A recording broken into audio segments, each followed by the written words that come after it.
Hello.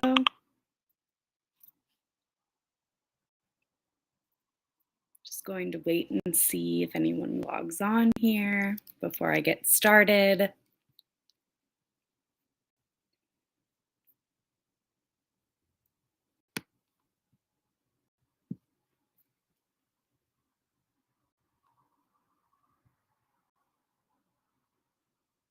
We're actually using a different platform this time for our streaming, so bear with me a little bit.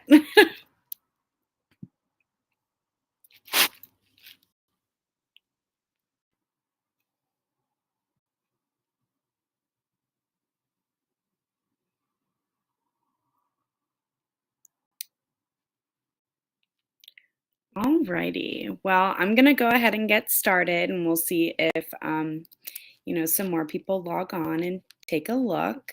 I am Tracy. I am one of the outpatient therapists here at Macon.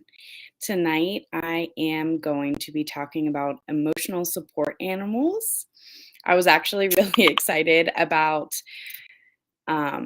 this topic because I feel like it's something that people kind of know about, but don't really realize that it's super applicable and that you can absolutely get one. So let's talk about it. First and foremost, what is an emotional support animal? So, this is an animal that can provide emotional and therapeutic benefit to someone with emotional issues, anxiety, or psychiatric problems. Most often, emotional support animals are cats or dogs, but some people like pigs or birds. Those can be registered as well, which I think is pretty cool. There was actually someone who registered an alligator as an emotional support animal. So, hey, whatever floats your boat. um, Something to note is that your emotional support animal will undergo an individualized assessment. This is to make sure that there's no health or safety threats to yourself or others. So, this is definitely pretty applicable if you are in an apartment building or a dorm or something like that. The federal law of protection under the United States reminds individuals that you cannot benefit from this law unless you have a medical recommendation letter form from a licensed healthcare professional stating that you do indeed have an emotional condition and that an animal provides emotional support benefiting the person with the disability. So, there's a few roles or people that you can go to for this. That might be a psychiatrist, a licensed nurse practitioner, a licensed clinical social worker, psychologist, doctor, or a mental health counselor. So it's interesting because there are certain qualifying conditions as of right now. These include depression, anxiety, substance use, PTSD, panic attacks, phobias, autism, learning disorders, attention deficit disorder, sexual disorder, bipolar disorder, gender identity, and cognitive disorders. That list is pretty inclusive, right? Um, it's the best way to figure out if you do qualify for one of these things is getting evaluated from a mental health practitioner. I think the best way or the best part about all of this is that the animal doesn't have to have any like specific working abilities to become an emotional support animal. So that being said, we kind of think of service dogs that have to go through like a pretty intense training process, right? Um, Whereas an emotional support animal doesn't have to have any of those things. Um, let's see here. So, what are some of the benefits to having an emotional support animal? One is that the whole purpose of this animal is to be there to support you through anything that you may need. They can be an animal of your choice. They will love you unconditionally most of the time. And they're proven to help calm those with anxiety and phobias. So, kind of knowing that there is some research backing this, I think can be really helpful as well. Something that comes up a lot, I think, is that people say, but my landlord says that I'm not allowed to have an animal or that we're not allowed to have pets. And this can be really difficult for clients, right? Like we know that a animal could be beneficial and we know that and we want one. We think that it could be a great asset to our well-being. Um, and little do people know that there is actually a law that protects against housing discrimination and supports access for support animals under two federal statutes. The first one is the Rehabilitation Act of 1973 and the Federal Fair Housing Amendments Act of 1988. It's kind of crazy to think that these have been around for so long, and this is still something that people are just getting to know.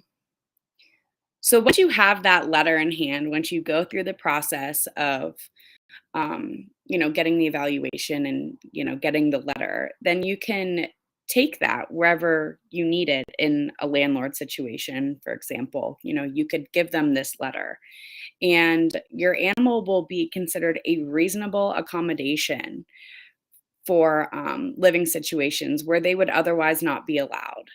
So, meaning, let's say you do live in an apartment building and they do not allow for pets, but you have an emotional support animal and you have this letter, you can submit this letter to them and your animal should be allowed to stay there.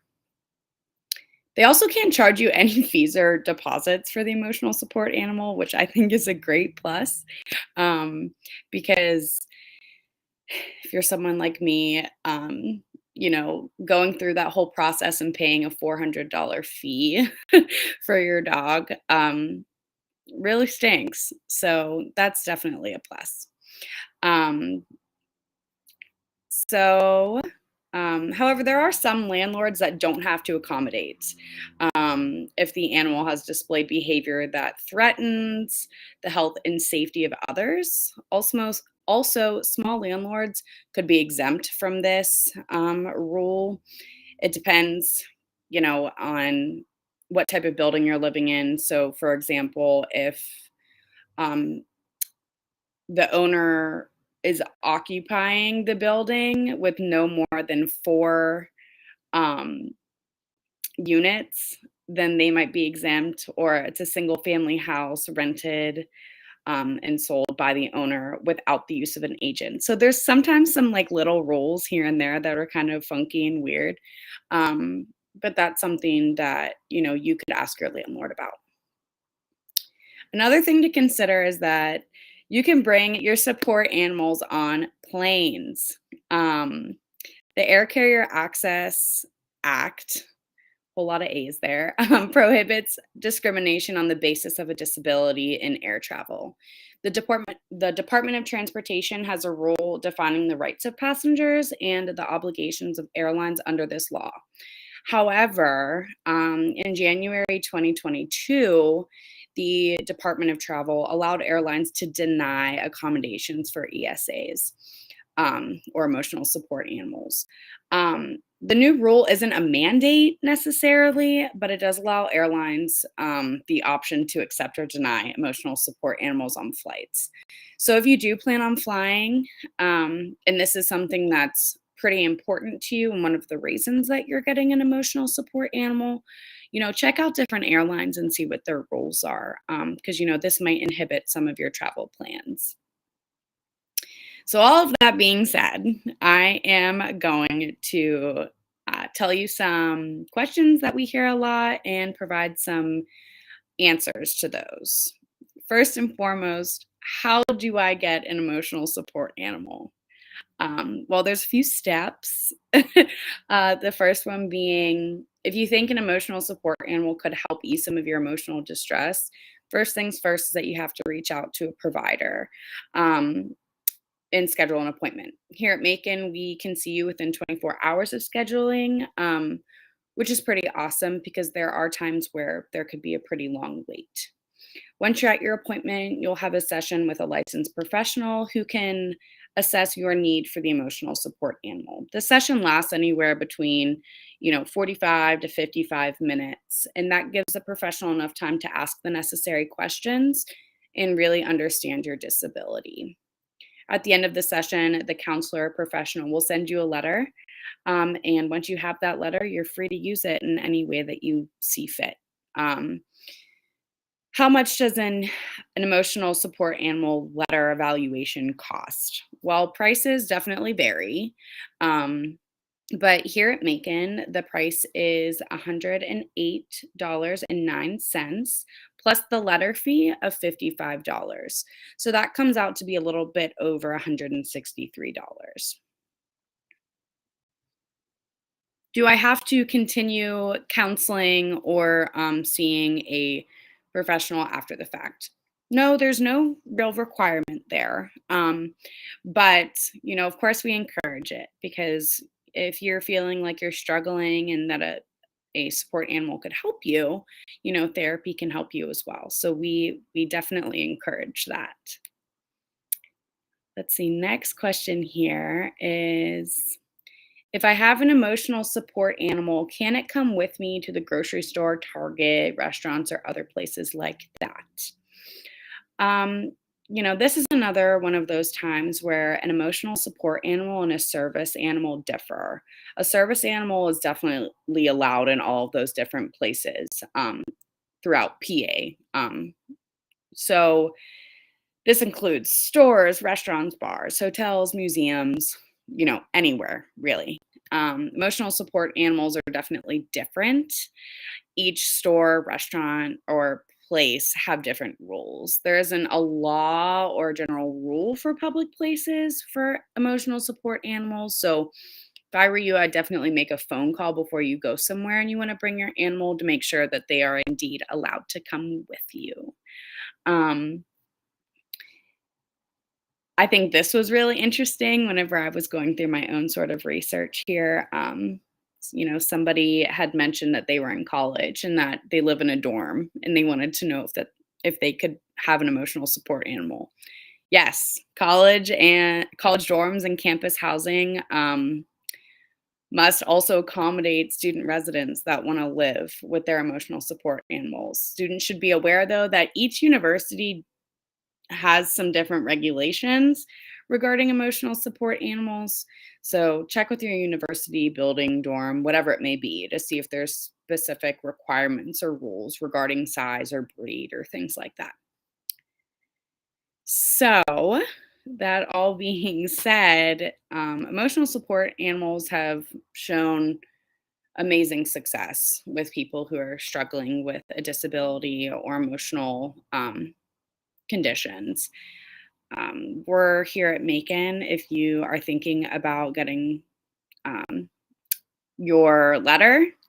And so if you need anything, please feel free to reach out to us. We're happy to get you all scheduled in and get you your pup or dog or alligator, whatever kind of floats your boat there. So, all right, guys, that was my little splurge for this Wednesday night. I will see you in 2 weeks. If there's anything you guys need, please feel free to reach out to the office. We're here for you. Have a good one, guys.